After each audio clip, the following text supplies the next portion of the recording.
Check the mic and make sure it sound right, boys.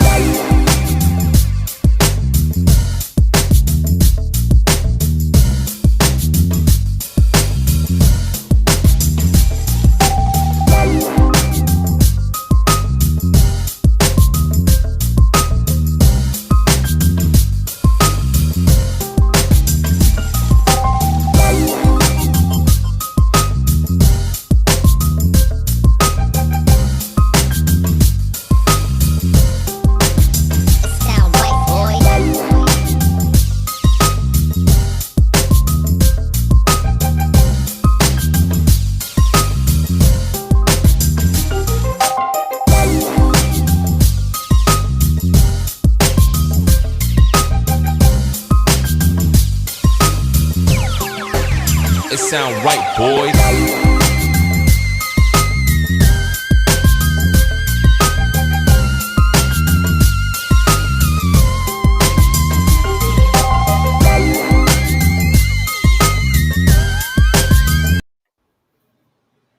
Boom, boom, What's boom. going on? Hey, what is up? Hey, What's this is going Warriors on, Quest Jared? 2.0. Warriors Quest 2.0, baby. What's going on? Hey, what's Hey, going on, Jared? hey, man. I'm happy. We've got a great new year starting, 2022. You know, we've got a lot of good, positive things going on, and I'm happy to discuss our topic tonight. We've got an all-star cast, a great ensemble. We've brought some Oh, all-stars to, absolutely. yeah. Man, I'm Absolutely. excited to do this. Let's hit this out of the ballpark tonight. Absolutely. Absolutely. We talking about kidney disease, a family affair, and how it That's impacts right. the family. And Right. Jared, you had your dad dealt with kidney disease, didn't he? Well, my dad dealt with diabetes, but my dad died of kidney cancer, so I think that's where some of the confusion lies. But he died of kidney cancer. Um, Okay. but uh, Okay. but definitely kidney disease is in my family. I mean, I've got my older brother. Uh, I've got an older brother who has PKD, polycystic kidney disease. Uh, Okay. Lisa Baxter knows what that is about. And I've got an uncle on my mom's side who has polycystic kidney disease.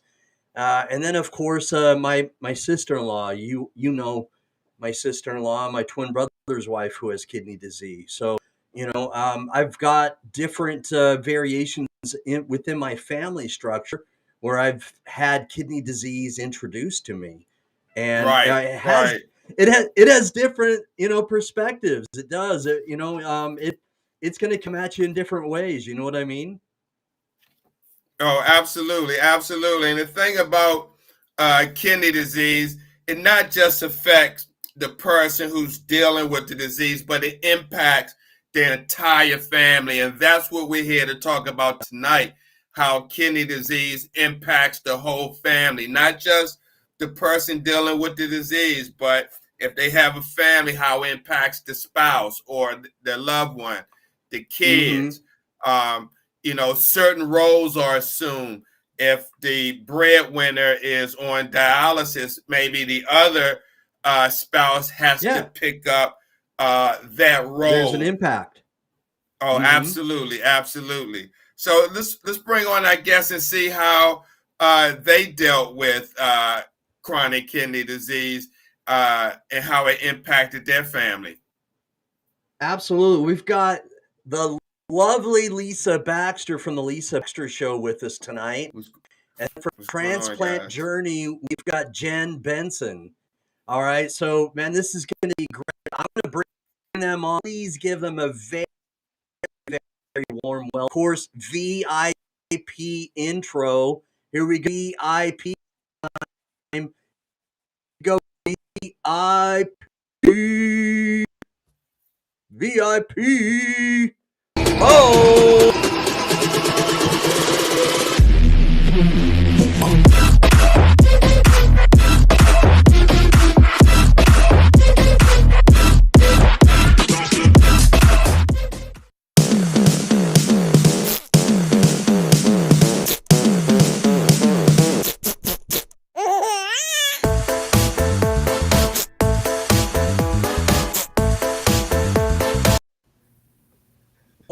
up, going on, ladies? How we ladies? doing? How we doing? Hey, How are a you lot guys? of Happy New pictures. Year. Thank you. Happy New Year to you as well, Lisa. You missed that sound, huh? No, I said alive and kicking. Happy New Year. Whoop, whoop. Woo, woo. Ah, oh yeah. Yeah. Nice, nice. Man, good to see you, ladies. Man, this is going to be a lot of fun. Good to see You you. know, when he told me whom he had invited, I was thinking, man, this is going to be good because, you know, Lisa, you always speak your mind, and Jen, man, you always have a lot of good things to say, a lot of insight. You bring a great perspective, and so I'm happy to have you guys on here tonight. This is going to be good. Now, the other thing that you guys bring is that, you know, I have a perspective or a different angle because I have people within my family that have kidney disease, but you two have kidney disease. So you're transplant recipients. And so you have a perspective that both Steve and I don't have. And so this is going to be good to see the different facets of how we all see this, if you know what I mean, right? Absolutely. Yeah, sure. Yeah. So let's start with you, Lisa. Just briefly explain your experience with kidney disease. Well, kidney disease. Kidney disease, PKD is in my family, of course, and I have got PKD from my father. And it impacted us so much that 6 of my siblings became on dialysis, and some of the other family members just carried disease but never experienced dialysis. But because of this, we are so intertwined even more into each other's lives more than we have been. But I myself, because of that, had experienced 12 years of dialysis and experiencing 5 years, going on 6 this year, with my transplant, my kidney called Hannah. You know, so Hannah? yeah, that's what I call my kidney. I always call All it that. right. I like Even it. the doctors, everybody call it Hannah. So Uh-huh. yeah. So that's part of my journey, part of my experience of how I got it, or you know, how I was dealing with it and everything. But yeah, it hasn't impacted my life and impact my whole family. Everybody had to jump in and do something. And I had to do that for them as well because they had kidney disease and been on dialysis as well. So it was all in the family. Okay. Right. All But right. you, Lisa, you were married when you dealt with this. So how did this disease impact your relationship with your husband? Um, who was the breadwinner at the time, and did roles have to change because he was your caregiver now, Ooh. and your husband? Tell us about that. Okay. Well, first of all, we was both breadwinners. We came in Okay. breadwinners together. And that's how we did everything anyway. But when I became sick, I was still the breadwinner. I mean, well, I was still a partner of the breadwinner, part of that. But I had to like slow down. But I was, I was still getting paid or did a little SSD money until I would take time off to, get the operations and stuff that I need for the kidney disease. But to be honest with you, also, when we found out that we were already engaged and about to get married, when I found out I had kidney disease, he could have ran for the hills, and my husband, he stayed for the long haul. You know what I mean? I tried to give him Uh-huh. a chance to run. The guy didn't run. I told him, okay, now sick That's him. a You know what I mean? yeah. But he stayed with it. He just said, I believe God. And I said, I believe God too. And we were fine. And like almost 10 years went by, and then bam, I was on dialysis. Mm-hmm. And that turned things all the way upside down, because All dialysis the is one way of the turned things. upside down. Yeah, because you had to have this thing 3 times a week. Now you went Mm-hmm. from somebody that was just going to work and back, and you're having your fun and your vacations and all that. You was able to still do that later on and learn how to deal with it when you got on dialysis. But before that, you were saying, what? 3 times a week I gotta go to this place. Then you're not feeling right. Then you're feeling weird. Then you're feeling weak. And then now you're going home to a spouse. Yeah, y'all was, passionate and everything. And Right. all of that stuff slow down. You're still there, but it's like it's a little on a slow thing now. You gotta kind of like, ration it out now because it's just different. You know what I mean? You working hard, you're both working hard, and now this thing is in the way. And you gotta fix it where it's not in a way, well, not that much in a way, or deal with it, push it over there to be able to do some of the things you want to do because it's there. And you're gonna have to deal with it because it's there. And the days you don't go, sometimes it show up anyway. Some of the times you don't feel well on the day you ain't even there. It doesn't take a day off, huh? Yeah. This day should be good. And none of the, if I'm there 3 times a week, let me have the other days to be excellent. So it can interfere with that. A plan to go somewhere, maybe for a romantic night. Sometimes it interrupts that. You thought you had that energy, you found out it was not there.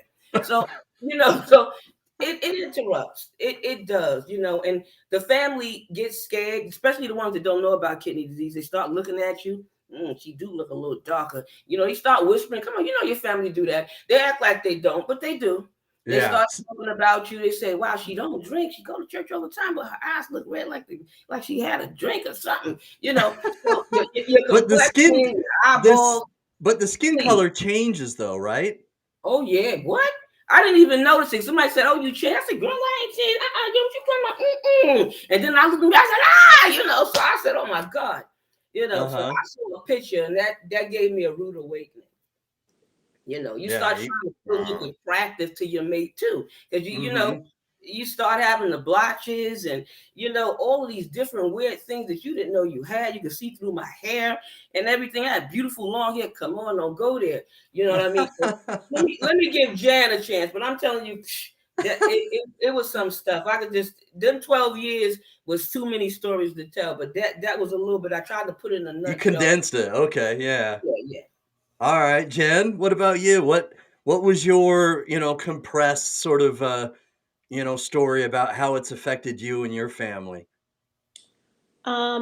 So my family was absolutely, amazing. They stood by my side. My husband was there for me in a different respect.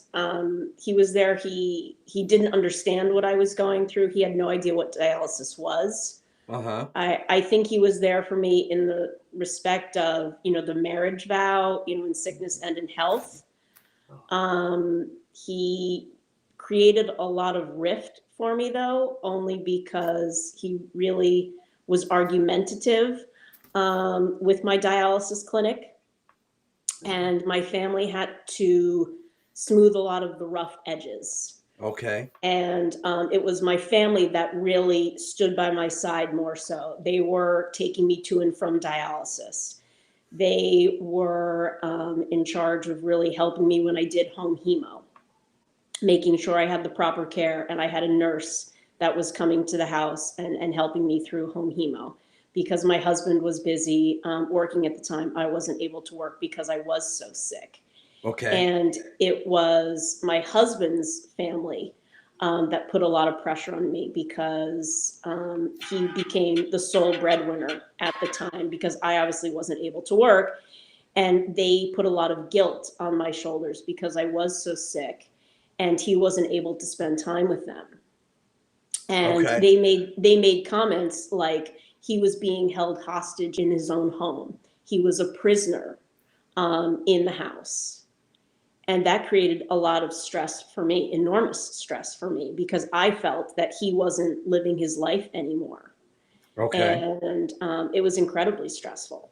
Wow. You bring up a good point.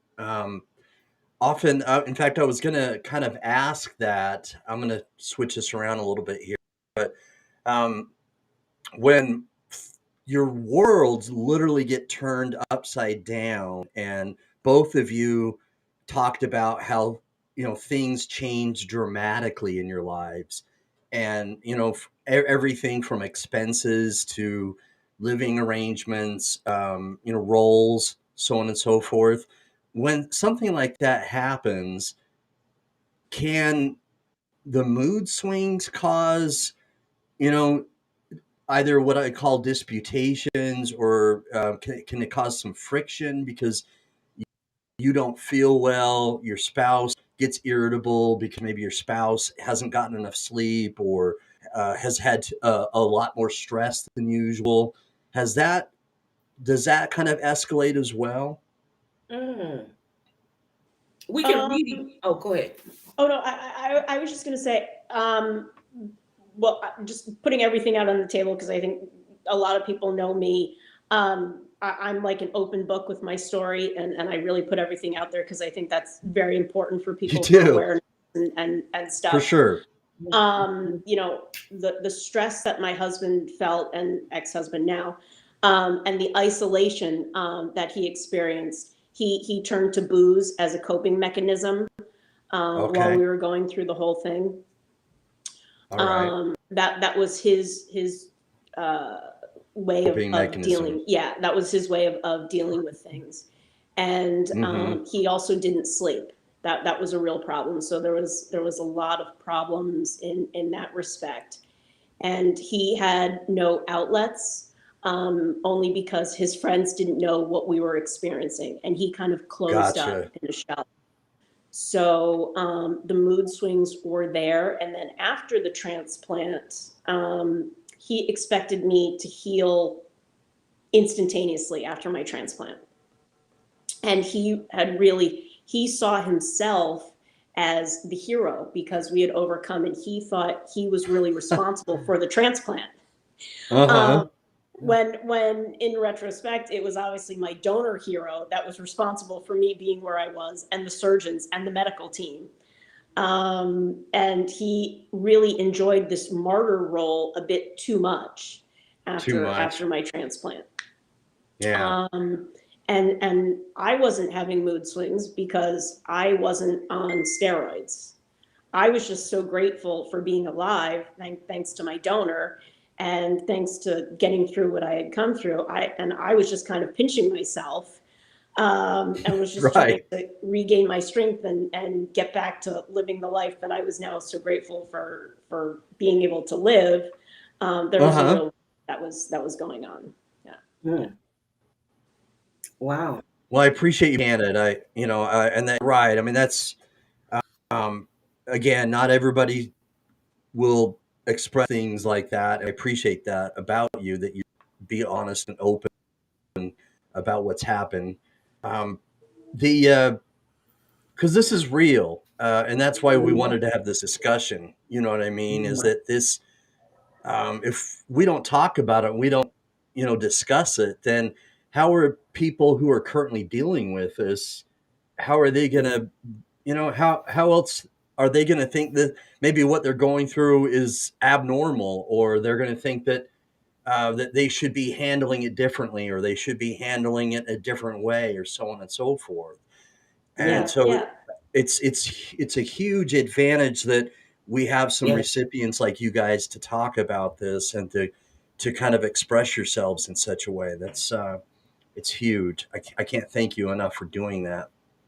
Yeah, I think Bella, brought up a good point that families can be judgmental, and I think it comes from all different perspectives of family. It's not necessarily your family, but Right. different In-laws, sides other of family families, can be right. Don't judgmental. forget it. Anybody and everybody. Anybody, right. Not just Yeah, family, but anybody. I friends, mean, they can be strangers. cruel as Yes. well, Yeah. outspoken, you know what I mean? Or, Yeah. some even wonder why your husband didn't leave you, or why did he put up with that, kind of thing, and I used to say to my husband, I said, you probably didn't even sign on for this. But I don't know what I was talking about, because marriage is marriage. You Right, signed up right. for the whole thing. I don't know what I Absolutely. was thinking, Yeah. but I'm I I wouldn't say it was like mood swings, because we could read each other pretty well. Because sometimes he said, Lisa, something's wrong, and I said, no, nothing's wrong. You know what I mean? And I could, you could just read each other. I could tell when I was getting on his nerves. I could tell when it was too much, a lot for him. But he really hung in there. I had to give it to him, and I'm not saying this because he's passed away or anything, because I ended up having to be his caregiver. And I think Right. not just because of marriage or vows, I ended up being a good caregiver to him because he was such an excellent, good caregiver to me. Gave You you a know good what I mean? example. Taking me, Yeah. especially when we flew somewhere or went somewhere, he went to the treatments with me. And I kept saying, why you keep coming with me to dialysis? He said, because we in a strange place. He said, Yeah. they don't know you. You know, they don't know how your Right. pressure get low, you pass out. I didn't Mhm. even know he paid that much attention to that like that, but he knew all of that. And I'm glad he knew that, because I was like that with him, but I'm like that with my family, my siblings. If something Yeah. go wrong with my sister, I could tell you like that. Oh no, she's point B. No, blood is this, that, because we in each other's life like that, in each other's business. But when I saw Mhm. it was too much for him, I say, babe, go out with your friends, or go see your brothers. Why don't you go see your brothers? Or I say, let's go out. Or sometimes I just tell them, go out by yourself, because when you're a caregiver of the person that's sick and you looking at this person that used to look a whole nother way, I'm sure that gets to you and bothers you, because it bothered me a whole lot. I didn't see it either at first, and then you see the changes. You see this every time. You know what I mean? And it can get too much for a person. I knew a person that left a husband and a wife, left each other over stuff like that because they had a colostomy bag and stuff like that. Some of this stuff will shake you up and scare you enough to run away from any marriage or relationship. Sure. Right. Right. But Shondo, you know what I mean? Let me ask Jen a question. Jen, you're founder and CEO of Transplant Journey, which is an organization that assists individuals looking for a organ, because it could be a pancreas or it could be a kidney.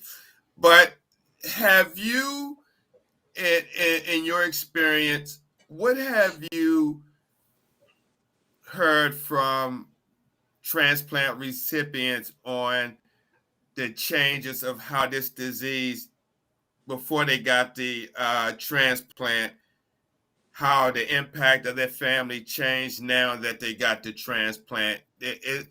Have you seen it get better, or did it get worse now that, say for instance, you had a husband that played the role of caregiver to the wife. The wife got a transplant. Now she could do things on her own and kind of take that role back, leaving the guy almost not the caregiver. Have you seen any situation I see. like that after transplant?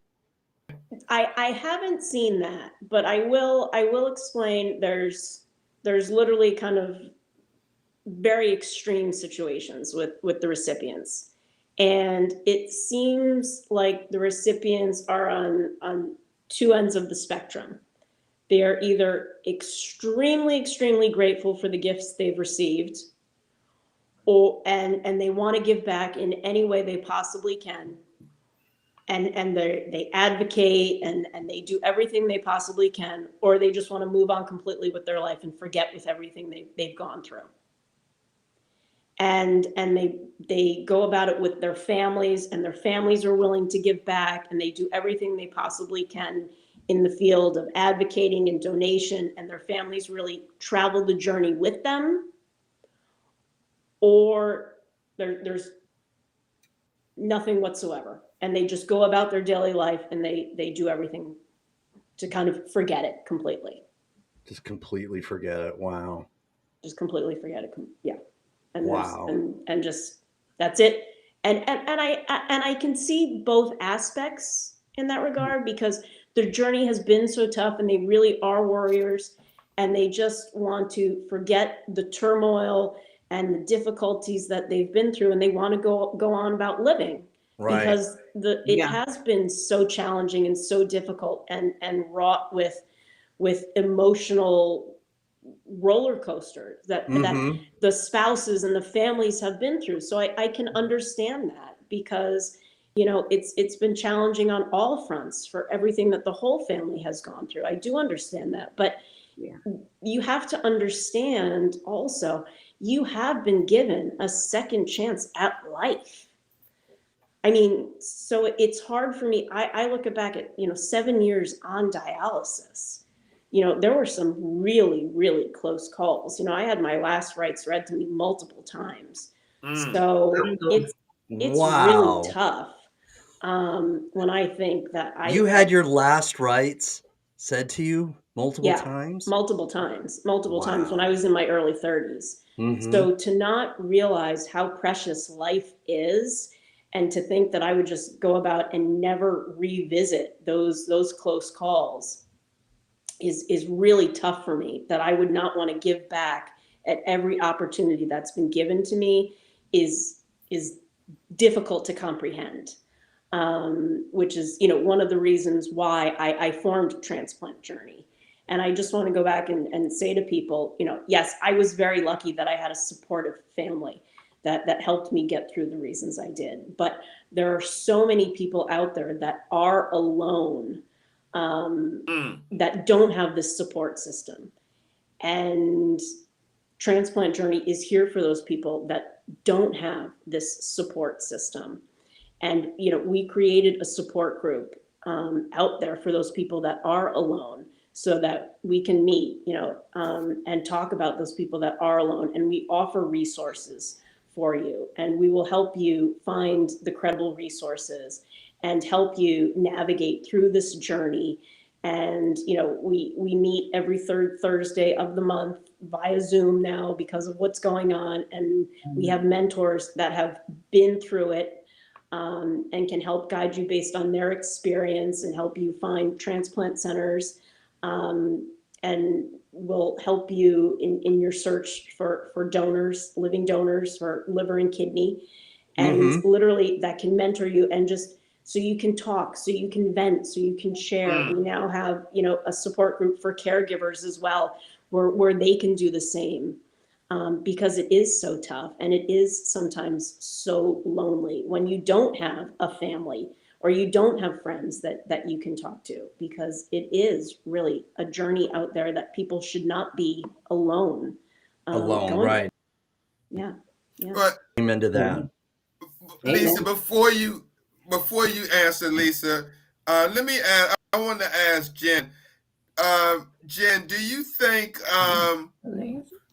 that so you had mentioned warriors who may go through this alone? Do you think that warriors who do try to navigate this alone could get burnt out trying to do this? Absolutely. And become discouraged because they're by themselves? 100. And if that's the case, how can they kind of prevent that from happening, getting discouraged or burnt out if they are by themselves and don't have a support group? I mean, a support system like family. I think that's when you need to try and reach out. You need to pull yourself as best you can out of your shell. You need to speak to a doctor that you feel closest to. That's when you need to maybe reach to a transplant coordinator and say, what is available? Is there an organization that you think is reputable here? Is there a support group that this hospital offers? Is there a social worker I can speak to? Good point. That's when you can look on Facebook. We're on Facebook, Transplant Journey Support Group, transplantjourney.org. We're available. We'll help you in any respect. There are lots of support groups that are out there. TSO is another one that I'm a co-president with. That's great. And now, there are lots of support groups because of COVID, unfortunately, that are meeting virtually. So you don't even leave the comforts of your home. Yeah. That's been the one blessing I can say Exactly. from Yeah. COVID out of all of this. Absolutely. That's good for people. The dialysis clinics for the kidney patients that are out there right now. You can speak to some of the social workers there that can help you. But burnout is a huge thing if you're trying to navigate this by yourself. All I can say is please do not try and do this yourself. It's very, very hard. It's lonely. And if you are feeling burnt out, reach to others, reach to friends. But the only thing I can say is people who haven't walked the walk themselves cannot relate unless you've been through it yourself. People will never understand unless you've been through a divorce. You're not going to relate to someone that's going through a divorce. Same thing, unless you've had a baby, you're not going to relate to what childbirth is like. It's Right. any situation like that. That's my own personal opinion, but that's how I feel people relate to things. Unless you've had a good piece of chocolate cake, you're not going to understand what a good piece of chocolate cake tastes like. And I do love me some chocolate cake. I had some last week. Wow. Hey, Lisa, you deal with resources. Now, talking about kidney disease and it being a family affair, do you see a lot of warriors hesitant on seeking out on accepting assistance to navigate through this disease?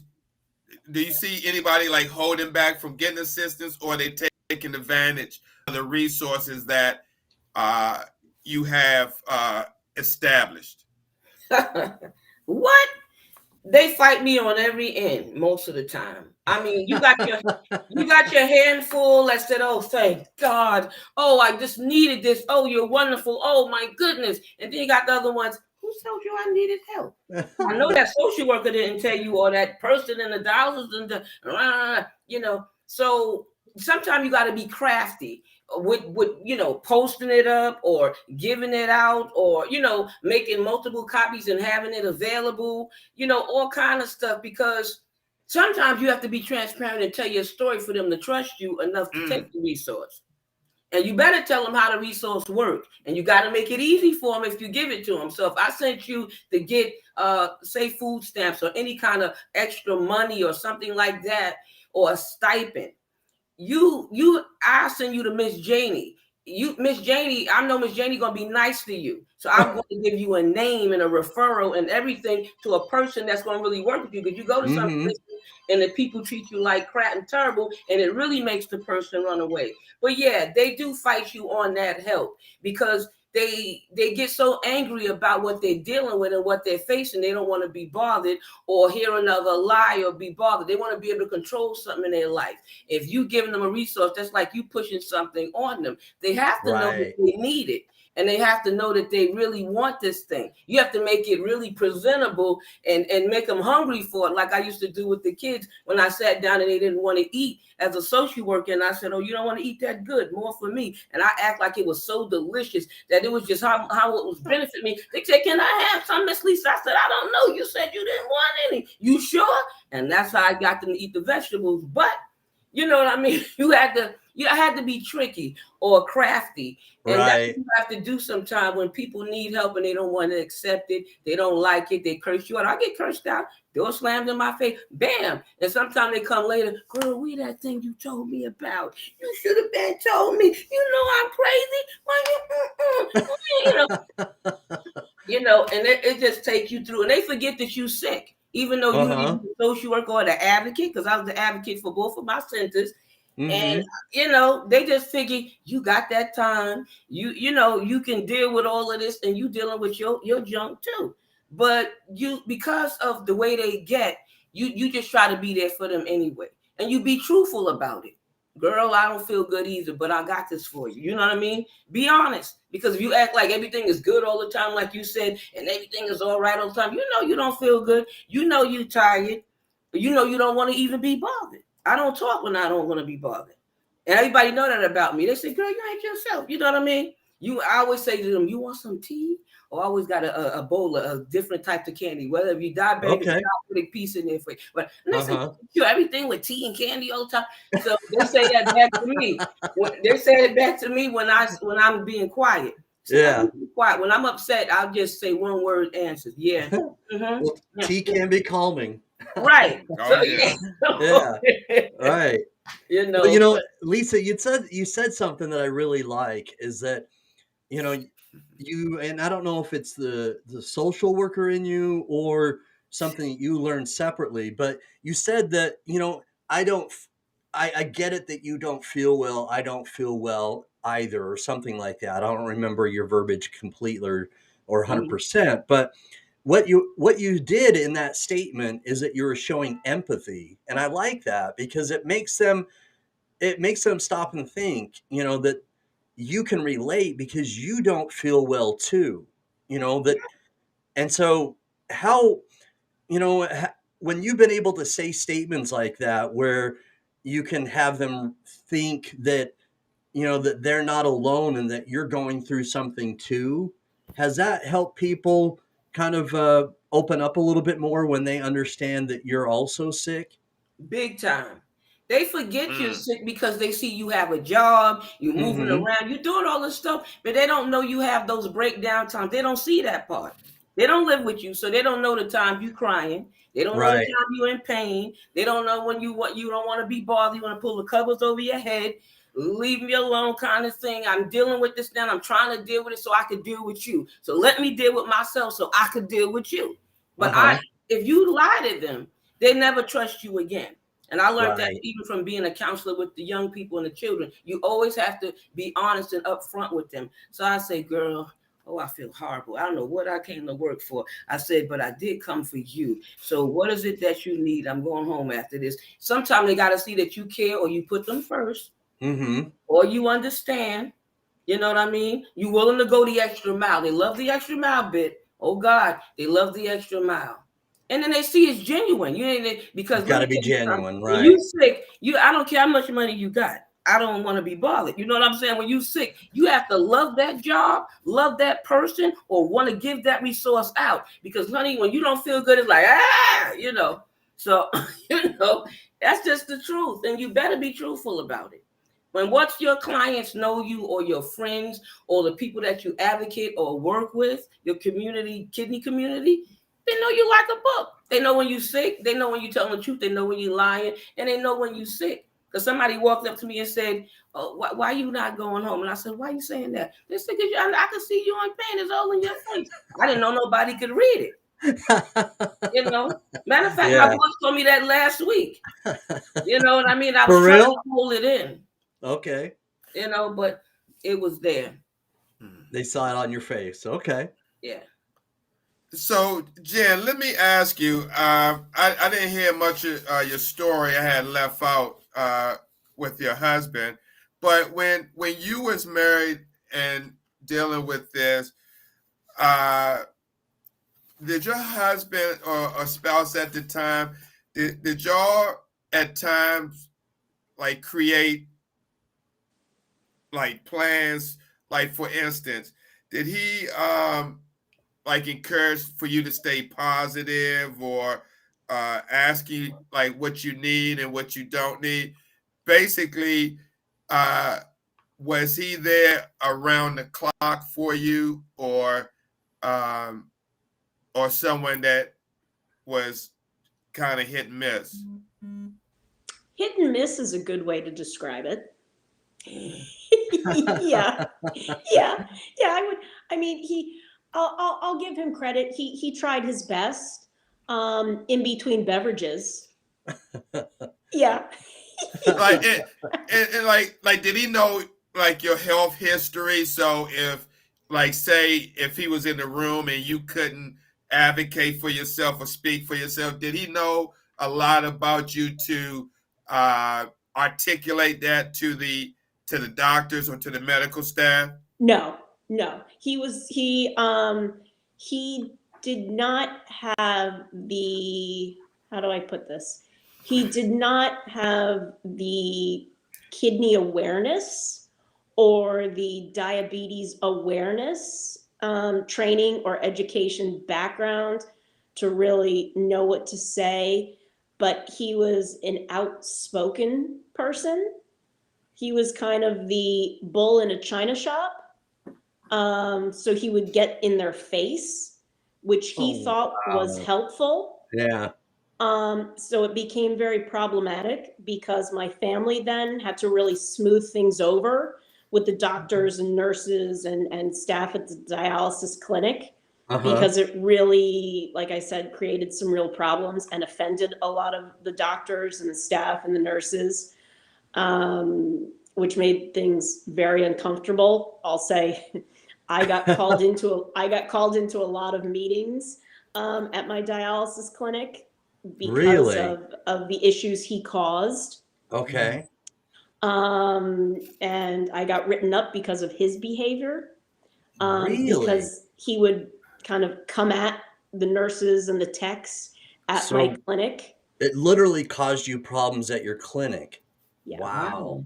Yeah. Yeah. Wow. Wow. And he thought he was doing good. He thought he was Right. advocating for me. You know, why didn't you do this? Why didn't you do that? Her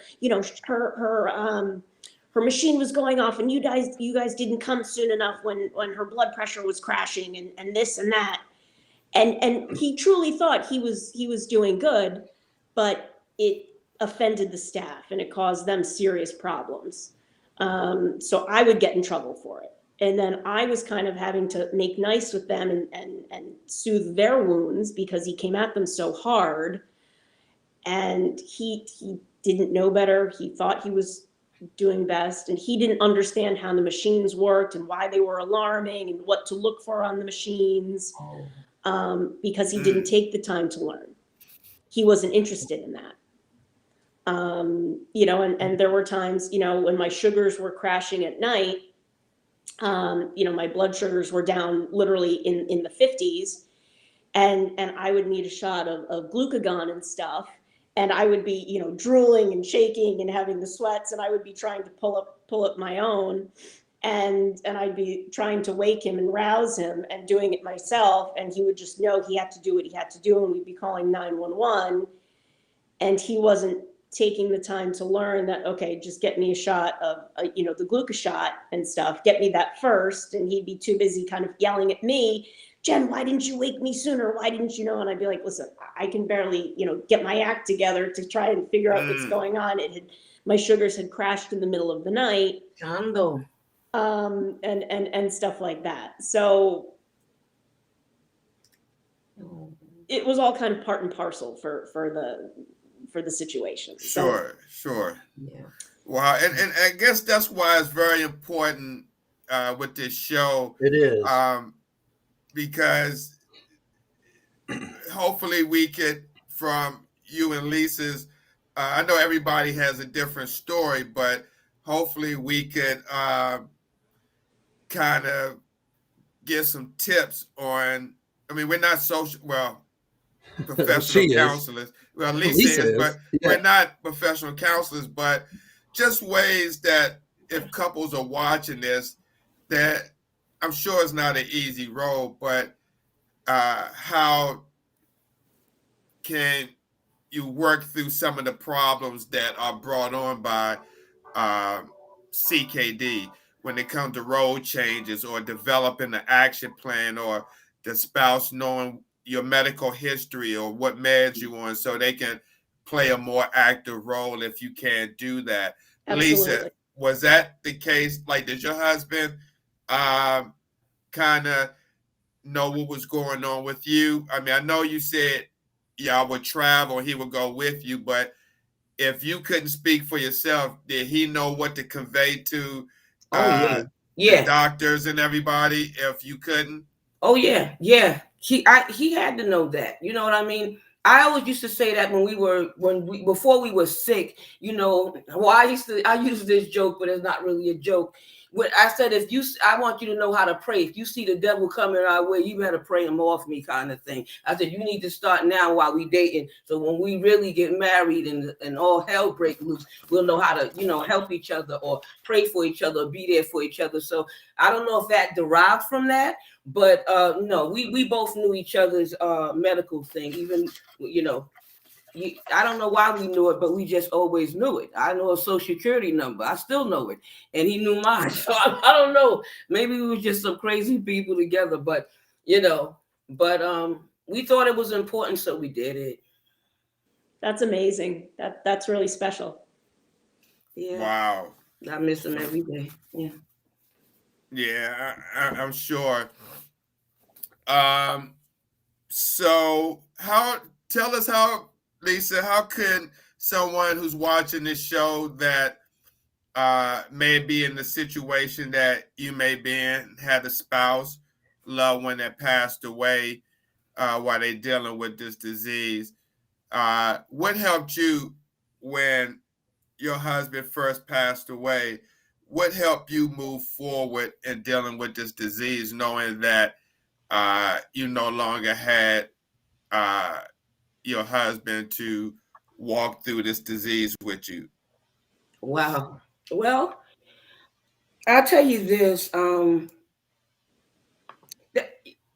I used to pray and feel sorry for people that didn't have anybody when I was an advocate and I found out they was alone. That used to bother me for them. And then I ended up being that one. You know what I mean? The one that was by themselves or alone. But I thank God for my Christian family, my church family, and even my blood family. You know what I mean? They tried everything because they knew if something happened to my husband, I would crack or fall, and I went through. I had to go to counseling and everything for that. I guess because we were so close. I think it's because that we was close, but what you do is you have to be there for each other, because don't take the vows if you don't mean it, because so many things can happen in the vows, because you come in, you're both healthy, you're both doing good, you're both wonderful and everything, and then something happened where one of y'all gets sick. You know what I mean? And then both of y'all end up being sick. And even when I was his caregiver, I still had a serious illness I was dealing with. You know what I mean? So you have to be strong. And at first, my husband didn't want a home attendant. He didn't want to hear nothing about a home attendant. So I was everything. You know what I mean? I took time off work to take care of him. I would have the dialysis early in the morning. It was a 12-hour day. Then go with him straight to chemo. And after that, it was 12 hours that went by. You know what I mean? And we would be both exhausted and both tired. And we owned property at that time that I thought we should, give back and go to an apartment. You have to adjust your life so much when y'all get ill. So it's good to be there for each other. It's good to know about each other and be honest. If the thing hurt or if something get on your nerves, or if the medication is doing something to you, whatever it is, don't do it in silence.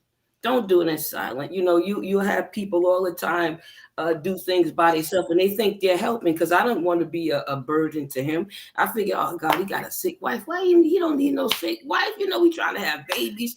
And I lost all of them too. You know what I'm saying? I said, oh man, he maybe needs somebody younger. And I was only 3 years younger. But I said that to say this: hang in there. You know what I mean? Don't give up. Be there to the end for the person, because they do deserve that. They do deserve you to be there for the end. Whoever goes first, whoever died first or leave first. No, it's not easy. And people get on me all the time. Oh, you're not dating. Why you not dating? It's almost 7 years. It's almost 7 years. You know what I mean? But you don't find a diamond like that. Matter of fact, he really found me. I didn't find him. He found me.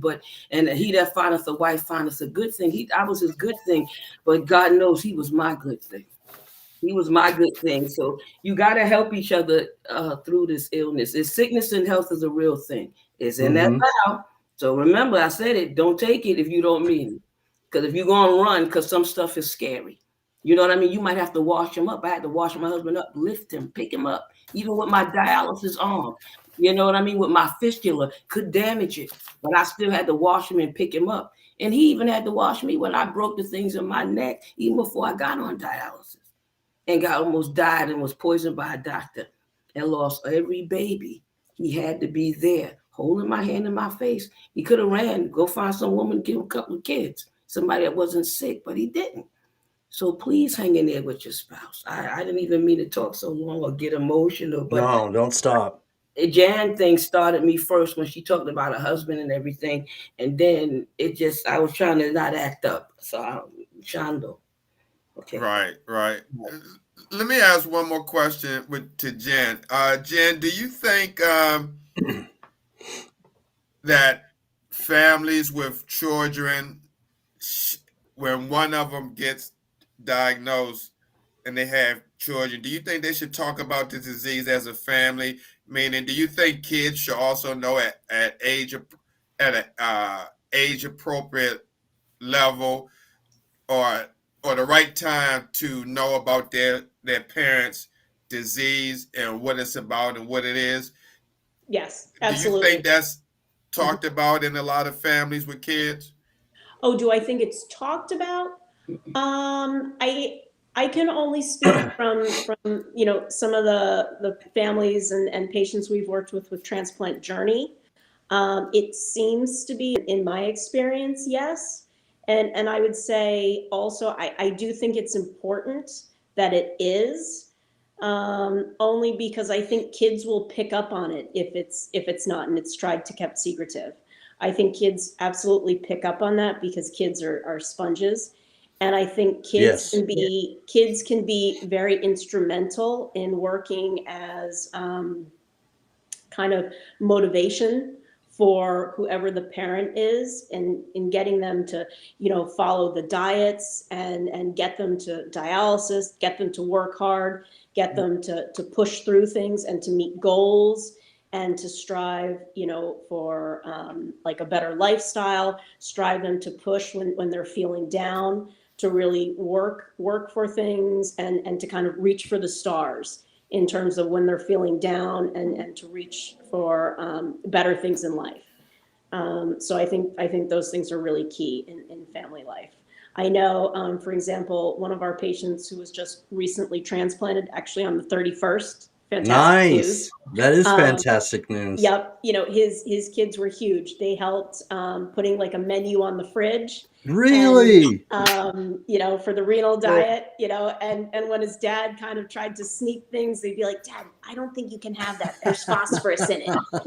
Or there's Oh, potassium that's in that, Dad. amazing. Are you sure you should be having that? So I think it's really important that the family's involved in all aspects of that. So I think the family definitely needs to be involved, like I said, and I think it's really important that the kids know, and like I said, they can be really instrumental on all aspects of that. Yeah. Mhm. Awesome, awesome. Good feedback. Very good feedback.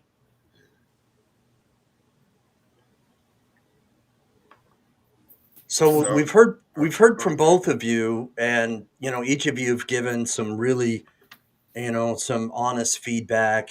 Lisa, thank you for your honesty and and Jen, you were very candid and you were honest with what's happened in your life as well. I appreciate that. And Bridget here, I want to read a comment. I just brought it up a moment ago. I'm going to bring it up again. But this is what a show like today can do: is that people that are watching are hearing what you're saying, and it can help them. She's saying that she can relate with you, Lisa, because she was in the same situation. He's gone, and I'm here alone battling CKD.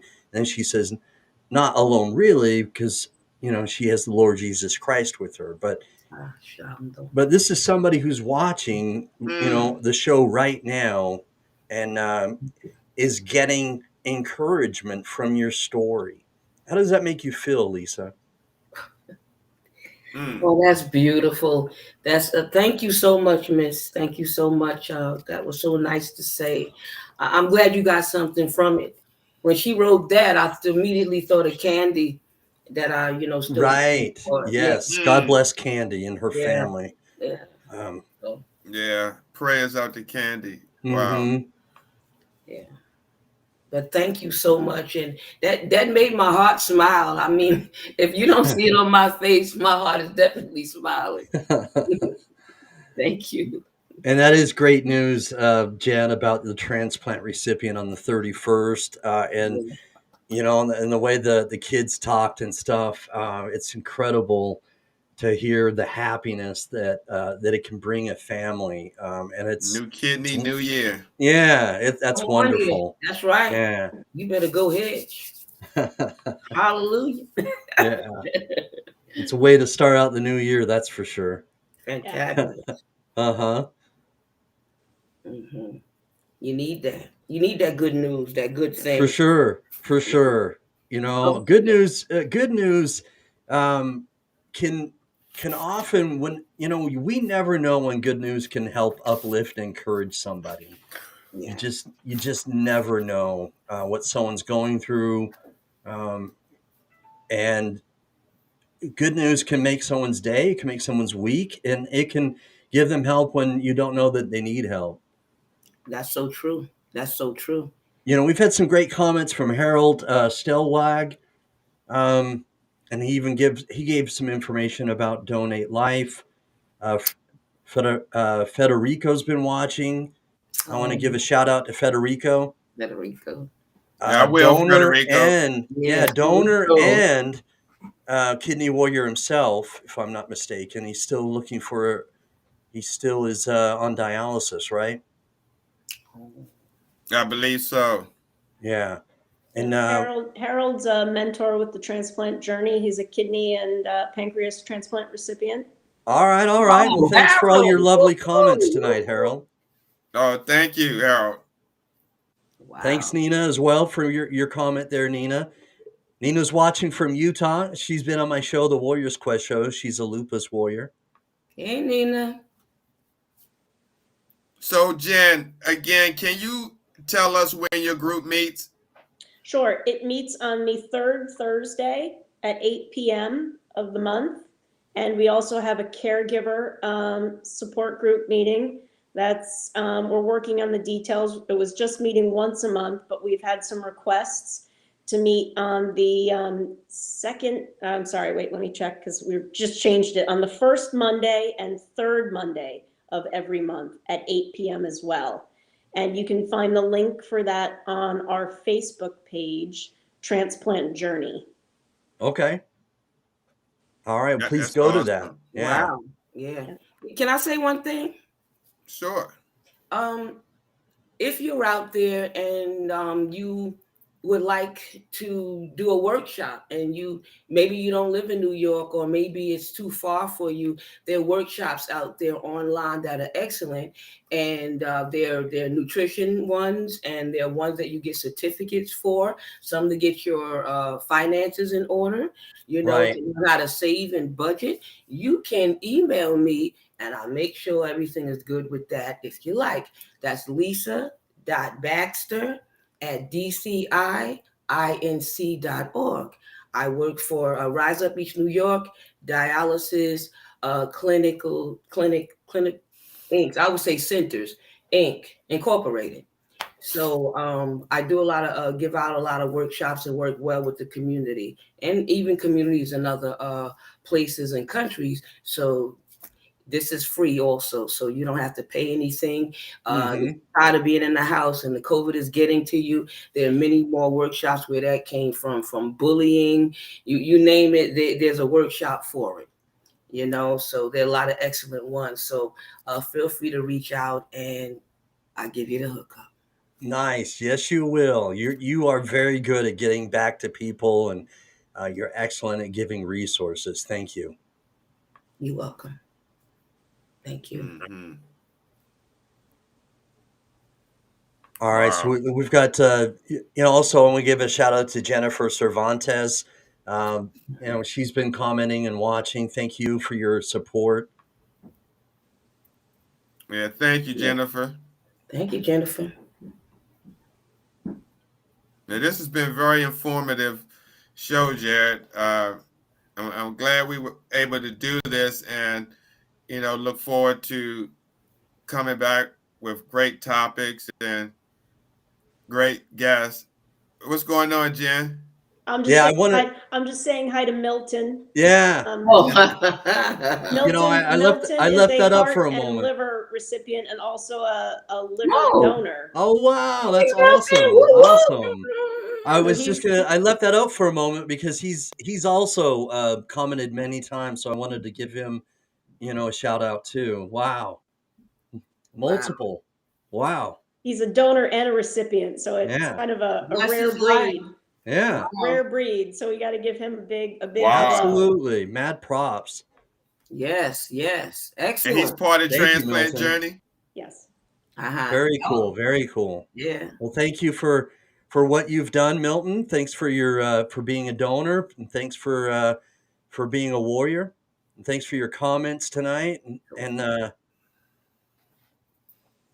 Mm. All right, we are a true team of warriors for a great cause. Amen to that. Amen to that. Hallelujah. Mm-hmm. Yeah. Jen, I know we don't have much time, but if someone wanted to become a mentor Mhm. with Transplant Journey, what is the requirements?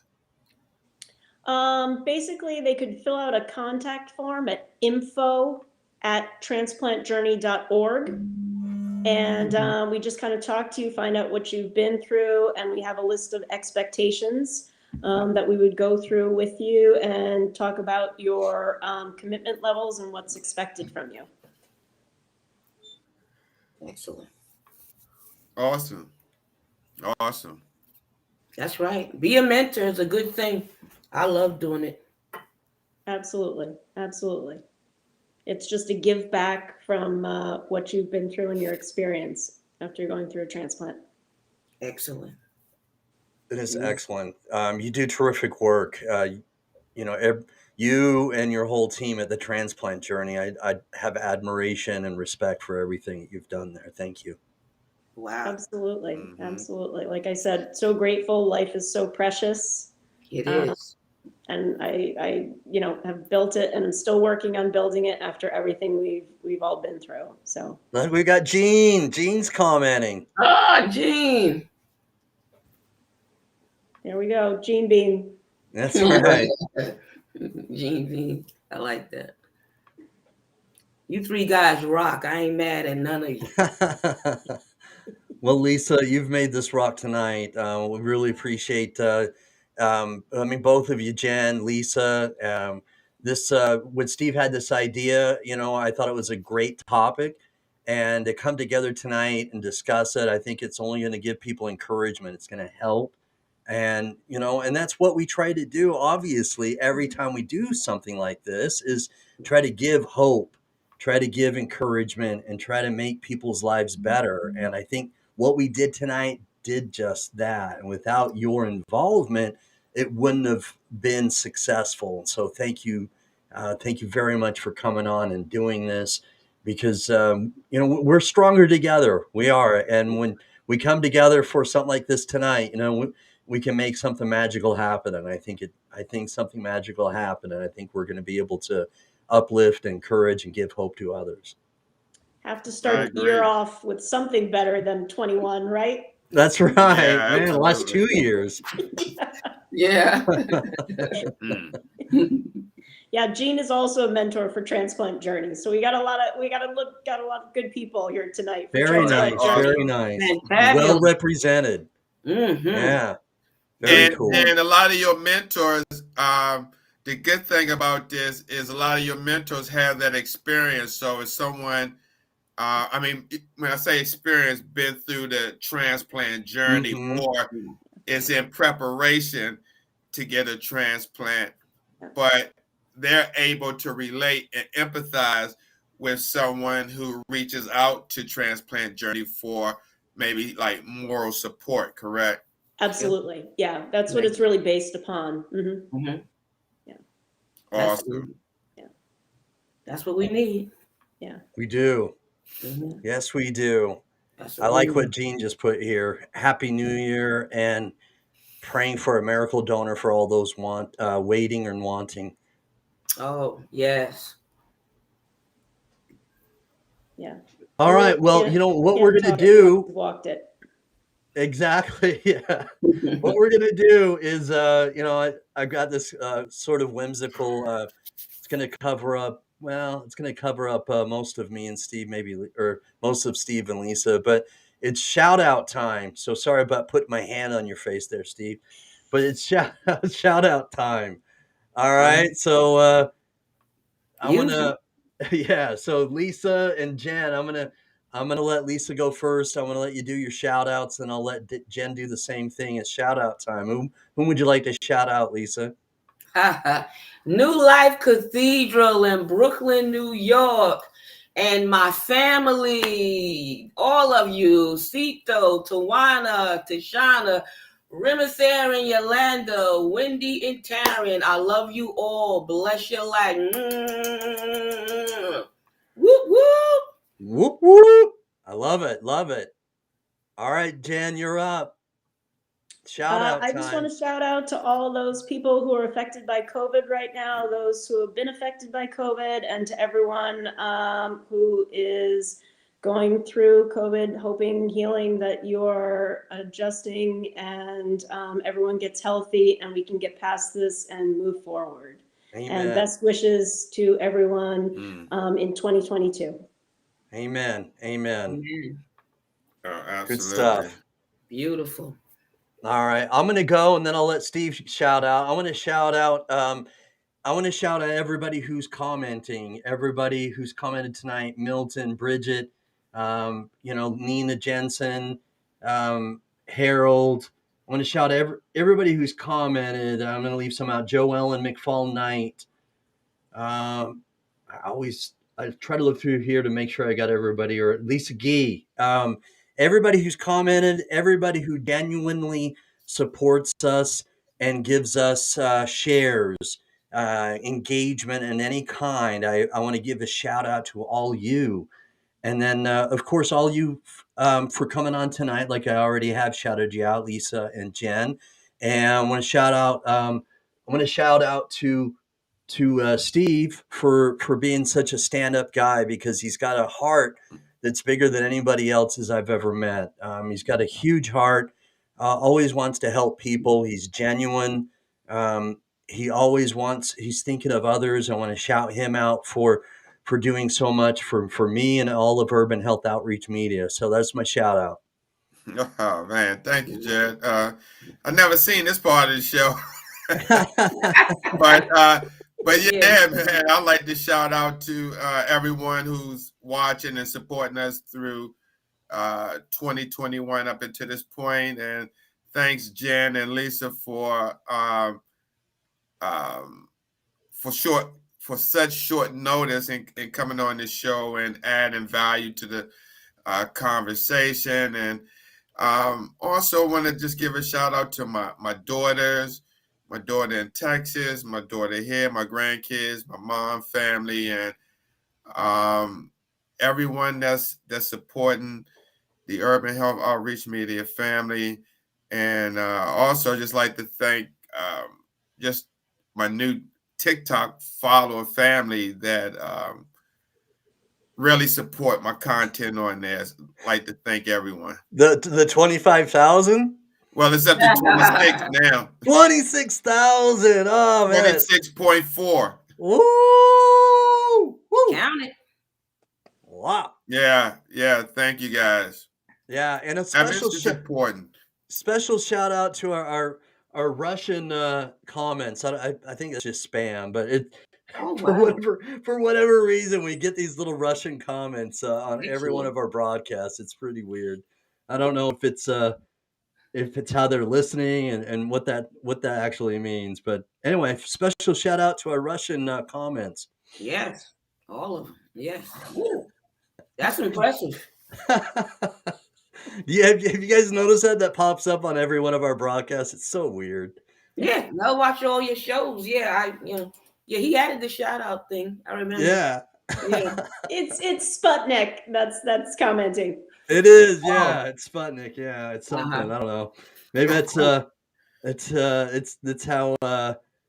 how everything's gonna be done now. Russia's watching us all the time. No, I'm not pouring any haterade on Russia. I got we do have some genuine Russian followers and some genuine Russian followers on TikTok. Special love to them. It's just those things just pop up all the time. I don't know what it means or what it is or so on and so forth. So I'm just making light. All right, but anyway, thank you guys for rocking it tonight. Let's rock this again. Hopefully we can continue to have a very, very happy 2022. Yes. Let's keep everything positive. Let's make sure that we're sending people encouragement. We're giving people, we're keeping people on our prayers. We're including people, and that we're just making sure that we're just building a great community. So that's what we want to do. That's what we want to continue to build. And so thank you guys for watching tonight. Thanks for making this such a spectacular show. I'm going to say peace. We're out. And where's that outro, guys? I always misplace that. I think I left it under. It's over there. I know. Hold on. I think I left it under some duct tape. Where did it go? Hold on. Here, is this? No, there's the duct tape. Hold on. Where'd it go? You guys, what happened? Do I not have it? All right. No, wait. There it is. There it is. Check the mic and make sure it sound right, boys.